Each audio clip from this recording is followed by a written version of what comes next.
I've spent my life taking orders! Now it's my turn to decide.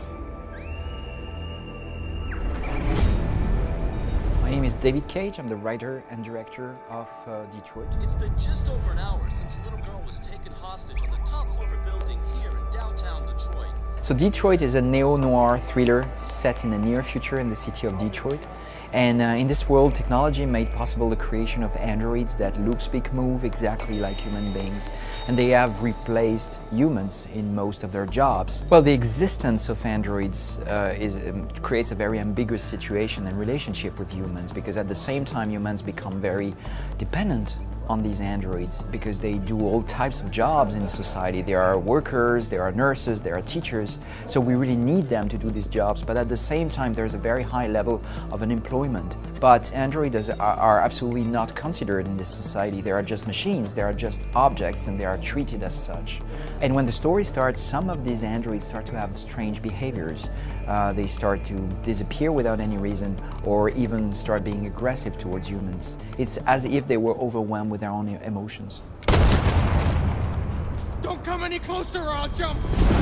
In Detroit we play more than one character, so we introduced the character of Kara at Paris Games Week with playable character, and here at E3 we wanted to come with a playable scene just to show how the game plays. And we introduced another character. His name is Connor, and Connor is a very advanced prototype of android. It was designed to help human investigators working on cases involving deviant androids. He can, analyze a crime scene, he can detect clues, he can recoup things. He's equipped with ballistics, he can just detect a bullet and rebuild where it came from. He is really cold, very smart, very clever, and he's only driven by one thing: it's accomplishing his mission at any price. You lied to me, Connor.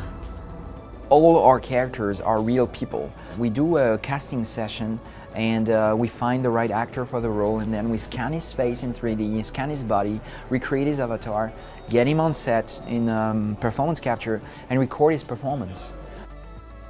We wanted to push the limits with Detroit and have an engine that would offer us some more features regarding cinematography in particular. So we wanted to work on realistic lighting especially. So we redeveloped entirely a new engine from scratch pretty much. We also work on physical cameras, having virtual cameras that work pretty much the same way than real cameras. We worked on skin shaders, we worked on air shader, eyes shaders. We worked on translucency, which allows you to, when you have a strong light behind you here, see that your ear becomes red. We play with all these technologies, and players don't need to care about all this because it's just interesting for geeks and developers. But actually we really enjoy doing these things, and we hope that players, even if they are not interested in the technology behind all this, will like the result on screen.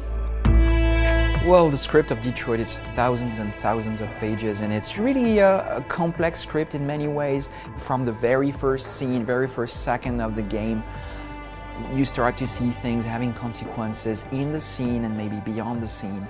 And of course, as you move on in the story, it becomes more and more complex. We tell different individual stories from different androids, and they start as separate stories, but of course there will be a point where they will connect and interlace and tell you the big story. And it makes things even more complex for me as a writer, but hopefully more exciting also for the player in the end. My name is Connor. This is our story.